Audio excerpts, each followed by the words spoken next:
Good morning and welcome to Collider Dailies. I'm John, and with me, as always, is. Maggie, love it. So, normally when we start off these shows, we have like a little bit of banter and then we get into our first topic of the day. We'll certainly banter after we get through our first topic, but we do have to address the big news that happened over the weekend, the sad news that happened over the weekend, and that is the passing of Friends actor Matthew Perry at Mhm. 54. He was found uh, at his home in Los Angeles. He had apparently drowned in his jacuzzi. Um, it is it's always awful when someone so young passes away. Mhm. 54 is not that old, and is somebody who was beloved by so many people, not just for Friends, but also some of his other works. Maggie, how are you feeling upon Very hearing this? sad. This definitely felt like a blow to the chest when the news broke. It was very reminiscent of Bob Saget's death. These mainstays from our childhood, these comfort watches, these people who just felt like they were always going to be around. And it was very sad. It was very hard to help work on getting that article up. Yeah, it's not a great time, not just for Friends fans, but anyone who enjoyed any of his work. I know that for me, like I wasn't a big Friends fan growing up, like I just didn't watch it. It wasn't really on in my household. But Almost Heroes, the film that he Mm. did with Chris Farley, has been in like constant rotation for me through most of my life. So he was always around. Whole Nine Yards, also great film. So he's going to be missed. Yes. And our hearts go out to his friends and family after this news. So with that all being said, let's try to lighten things up a little bit and let's get into the weekend box office. This was a crazy weekend. It truly. So Five Nights at Freddy's came out this weekend and absolutely, well, okay, maybe not absolutely dominated, but it certainly dominated the weekend box office, pulling in $78 million domestically and $130 million internationally.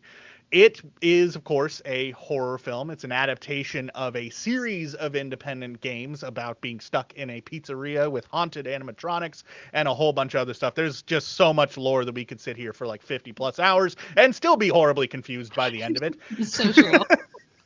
Maggie, is this the kind of thing that you think that you are going to be chomping at the bit to watch? No, as somebody who, as a child, was terrified of Chuck E. Cheese, good old Charles Entertainment Cheese, I have stayed far, far away from Five Nights at Freddy's. I don't want to spend 4, 3, 2, or 1 night there. So I never play the games. I'm always like I've said in previous episodes of dailies. I'm always excited for people who love games to get to experience their games turned into movies or TV shows or however they get to extend their fandom longer. So it is fun to see people like being really excited for this, but it is hard pass for me. I do not need nightmares about animatronic bears like chasing me through the night. Did you ever even watch any of the countless YouTubers I let's have, playing it? I have because I have a morbid sense of curiosity, and so I love watching gameplay. Yeah, we very quickly decided it was not for me. It definitely seemed like a fun game, but just kind of hit upon things that, nope, not for One of me. my favorite memes from over the weekend on like TikTok and Twitter and stuff was people going to the theater with like glasses that had like a little Yes, picture of Markiplier in the corner, so that because they're just like this feels like the right way to watch this. yes.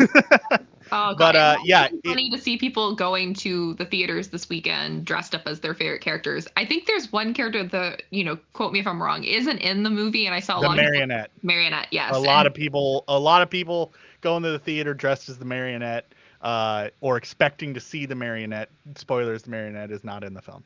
Um, and yeah, it was kind of surprising. Also, kind of surprising that the film pulled in that much at the yeah. box office, considering that it is also streaming on Peacock.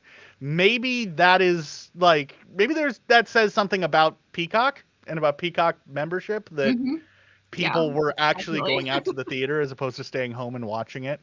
Because I feel like this is very much a movie that, although, maybe I'm wrong, maybe I read the Five Nights fandom differently, but I feel like that this is a film that people would stay at home to watch as opposed to going to the theater. It's not like a big bombastic blockbuster that you got to see on the big screen, but apparently people decided that they're going to go out. Maybe they like that the live stream experience of hearing everybody's reactions live in the theater. I will say that is, in my opinion, the best part of the theater is just the reaction of everyone around them. Maybe it's because it is sort of like the weekend before Halloween, and so people wanted to get spooked, and they figure maybe this will be better than The Exorcist Believer, which is still doing decently. It is. It pulled in about 3.1 million over the weekend. Other movies and how they performed this weekend: Taylor Swift, The Eras Tour, brought in 14.7 million. Honestly, not a bad pull considering that this is like what, week 3 for that film, something like that. Came out on October 13th. Yeah, anybody who was gonna see that probably saw it that first weekend, which is probably when all of the crazy like dancing and everything was being done around that film. And they're continuing to do like ticket deals for that. Like you can see it tomorrow on the 31st for $13, $13.13. So playing into the number 13, and I'm sure they'll do bank tomorrow. They'll probably get a bump for sure. Yeah. Oh yeah. Killers of the Flower Moon is also at $9 million for the weekend. Not bad for a film like that. You don't expect, sort of like deeper dramas to really do too big, but it's definitely pulling in numbers. And then After Death at 5.1 million. Overall, honestly, I think a good selection of films for the box office, the top 5. You've got a nice smattering of different sort of genres there. I will say that right now I think is a great time to be going to the movies. There's so much just like good stuff out there. We're not just like buried under one type of movie at the moment, which is great. Sometimes that tends to happen. But yeah, it's doing pretty well. And of course, Paw Patrol still sitting in there with Paw Patrol 640,000 yesterday. So that ain't bad. All right, so that was your box office recap. Yeah, it was a good weekend for movies overall. As I said, I watched Five Nights at Freddy's, and I know that the critics don't really like it, but I was on board for it. Then again, I'm also kind of on the periphery of the Five Nights fandom. I've played the games and read the books and done the whole lore stuff. I've watched a lot of game theory. So, but anyways, moving on into our last topic for the day, we have our SAG-AFTRA update. This weekend, they did a little bit of negotiating with AMPTP, and apparently everybody walked out of it feeling cautiously optimistic. Seems to be the sort of feeling, at least from the guild. The AMPTP, of course, released their sort of feelings, which is very PR talky. It's a whole thing. Maggie, you are actually a member, so do you want to give your take on things after the weekend? It is still anyone's guess how long the strike will continue, but I am also feeling cautiously optimistic. This is the first time in a while that does seem to be like the general consensus among all of the guild members. Obviously only taking facts from what the union tells us when they kind of give us these brief recaps of what's happening every day. But we're reaching a point where the studios need to shut up and take what we want, because they're not going to get content if they don't start acting fast. The writers got their deal. People are back in the writers' rooms working on series, and they need the actors. It's one thing to get things written, but you need to have people on set. And so I think we are very much in the 11th hour, and hopefully that means that they're going to capitulate to what we are asking for, because in reality we're not asking for much based off of what some of those studio bigwigs are making, and it is very much important to all of us who are not those A-listers making big bucks, because this is about, health insurance and surviving. And most of the actors that are in the union are working actors who are doing background gigs and stand-in gigs and small parts whenever they can and are not making bank. So it is all about the little guy here. And that being said, I hope and have faith that SAG-AFTRA isn't going to fold on any of the things that they are hoping for. I really hope that, me too. Personally, I think it would be better to drag this out and get a good deal than get a mediocre deal that covers some things but not everything.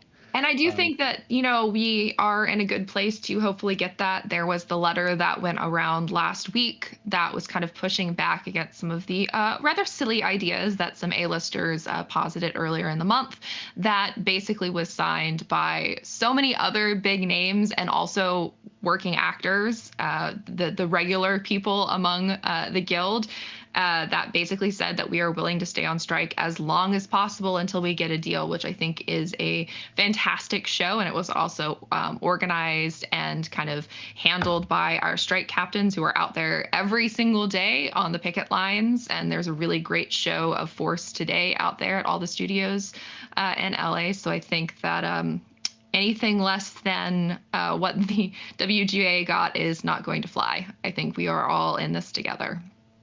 And that's the thing, is that the precedent has now been set by the WGA deal. Like, it is shown that the AMPTP can give these things that people are asking for. So, SAG has just got to hold out, and I have faith that they can, and I have faith that they will. And honestly, this is one of those things that this isn't just a fight for specifically SAG's end of the deal. This and the writer strike are setting the stage for not just this industry, but a lot of other industries, to sort of show that collective bargaining isn't just effective, it is an exceptionally powerful tool. I think that it goes without saying where we both sort of stand on unions and things of that nature. So anyways, that is all that we have for you today, which leads us into our question of the day, which is, first of all, did you go see Five Nights at Freddy's, or did you go back to the theater to see the Taylor Swift film for like the 8th or 9th time? Be sure to let us know in the comments. Also, let us know how you're feeling about the SAG-AFTRA strike, if you are optimistic that we might be coming to the end of it, or if you think that this is going to be going on and on and on and on forever. Be sure to let us know in the comments, or you can tweet at us. We are out there on the interwebs. You can find us on numerous different places. So just let us know. Tomorrow, Steve and Perry will be here. They will be talking about different things, doing stuff, having a good time. So be sure to tune in for that, 10 a.m. here on Collider Extras. Anyways, you can find us over on the website, so go over there, check out what Maggie's writing, check out the videos that I'm making. Have a good time. Have a good rest of your day, and we'll see you next time.